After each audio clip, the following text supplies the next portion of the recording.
Hello, இது நம்ம keys அடுப்பங்கரை. நான் உங்கள் சுகி. இன்றைக்கி நம்ம சேலம் ஸ்பெஷல் எசன்ஸ் தோசை பார்க்க போகிறோம். ஃபஸ்ட்டு எசன்ஸ் பண்ணிக்கலாம். அதுக்கு ஒரு கடாயில் 1 ஸ்பூன் எண்ணெய் விட்டுக்கோங்க. எண்ணெய் காஞ்சதும் ஒரு 15லேருந்து 20 சின்ன வெங்காயம் சேர்த்துக்கலாம். 3 துண்டு இஞ்சி சேர்த்துக்கோங்க. 1/4 கப் பூண்டு சேர்த்துக்கோங்க. இது நல்லா வணக்கி விடுங்க. இது வணங்கினதும் ஒரு பெரிய சைஸ் தக்காளி நான் அரிஞ்சு வச்சுருக்கேன், அது சேர்த்துக்கலாம். தக்காளியை நல்லா வணங்கினதும் நம்ம திருகின தேங்காய் சேர்க்க போகிறோம். தக்காளி கொஞ்சம் நல்லா வணங்கிருச்சு. இது கூட 1/2 கப் திருகின தேங்காய் சேர்த்துக்கோங்க. ஸ்டவ் ஆஃப் பண்ணிடுங்க. தேங்காய் குக் பண்ணக்கூடாது, அதனால ஃபேட் இறங்கும், அதனால ஸ்டவ் ஆஃப் பண்ணிக்கலாம். இது இப்போ நம்ம மிக்சியில் போட்டு நல்லா பேஸ்ட் மாதிரி அரைச்சிக்க போகிறோம். உங்களுக்கு வெங்காயம் சின்ன வெங்காயம் பிடிக்கலன்னா நீங்கள் அதுக்கு பதிலாக பொட்டுக்கடலையும் தேங்காய் மட்டும் போட்டு அரைச்சி அந்த பேஸ்ட் ஆட் பண்ணிக்கோங்க. ஒரு குக்கரில் 3 டீஸ்பூன் எண்ணெய் விட்டுக்கோங்க. இது கூட ஒரு 1 டீஸ்பூன் மிளகாத்தூள் சேர்த்துக்கோங்க.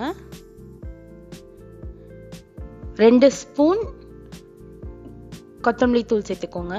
இதெல்லாம் வீட்டிலே பண்ண பவுடர், நீங்கள் வெளியில் வாங்கியும் சேர்த்துக்கோங்க. 1 ஸ்பூன் கறி மசால் தூள் சேர்த்துருக்கேன். அப்புறம் 1/2 ஸ்பூன் காஷ்மீரி சில்லி பவுடர் சேர்த்துருக்கேன். தேவையான அளவு உப்பு சேர்த்துக்கோங்க. இந்த கறி மசால் தூள் நாங்கள் வீட்டிலே பண்ணது. இது நான் ரெசிபி உங்களுக்கு சீக்கிரம் போடுறேன். நான்வெஜ்ஜுக்கெலாம் இந்த கறி மசால் தூள் போட்டு செஞ்சிங்கன்னா ரொம்ப டேஸ்ட்டாக இருக்கும்.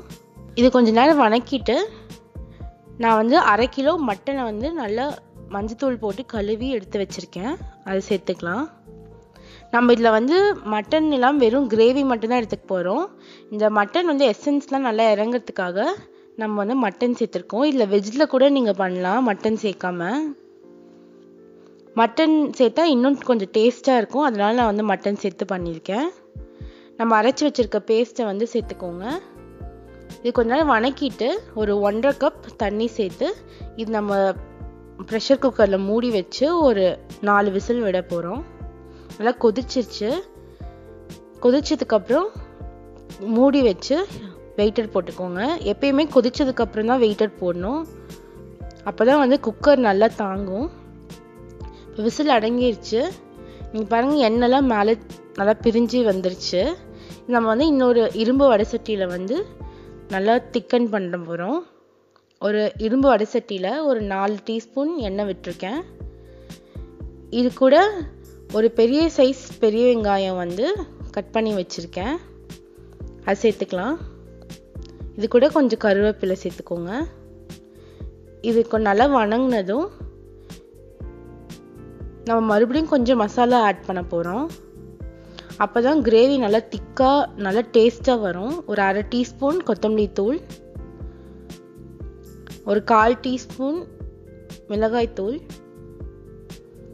3/4 டீஸ்பூன் கறி மசாலா தூள் சேர்த்துருக்க போகிறோம். அப்புறம் ஒரு 1/2 டீஸ்பூன் மிளகுத்தூள் சேர்த்துக்கோங்க. அப்புறம் நான் ஃபஸ்ட்டு உப்பு கறி வேகிறதுக்காக ஆட் பண்ணேன். இப்போ நீங்கள் இந்த எசன்ஸ்க்கு இன்னும் கொஞ்சோண்டு ஆட் பண்ணிக்கோங்க. நீங்கள் கொதிச்சதுக்கப்புறம் கூட டேஸ்ட் பார்த்துட்டு ஆட் பண்ணிக்கோங்க. இது 1 நிமிஷம் வணக்கிட்டு அந்த கறி இருத்துட்டு வெறும் நம்ம கிரேவி மட்டும் இதில் சேர்த்து கொதிக்க வைக்க போகிறோம். நான் வெறும் அந்த கிரேவி மட்டும் எடுத்துக்கிறேன். அந்த கறி நீங்கள் தனியாக ஃப்ரை பண்ணிக்கலாம். இது மூடி வச்சு கொதிக்க விட்டுருக்கேன். இங்கே பாருங்கள், கிரேவி இவ்வளோ குறைஞ்சி நல்லா திக்காக வந்துருச்சு. எண்ணெய்லாம் மேலே பிரிஞ்சு வந்துருச்சு. இது ஆற விட்டிங்கன்னா இன்னும் நல்லா திக்காயிரும். கடைசியாக கொத்தமல்லி இலை போட்டு இறக்கி வச்சுருங்க. இந்த உருக்கு வடைசட்டியில் செய்யறதுனால இந்த கலர் நல்லா இந்த கலரில் வந்துடும்.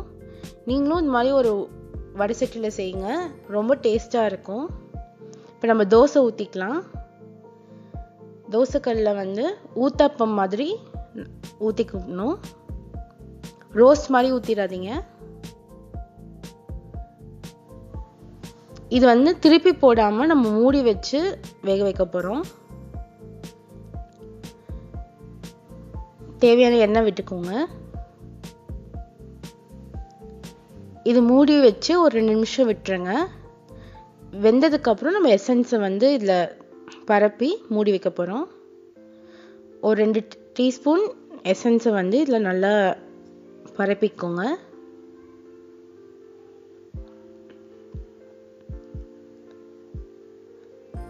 இது மூடி வச்சு 2 சைடும் வந்து நல்லா ரோஸ்ட் பண்ணி எடுக்க போகிறோம்.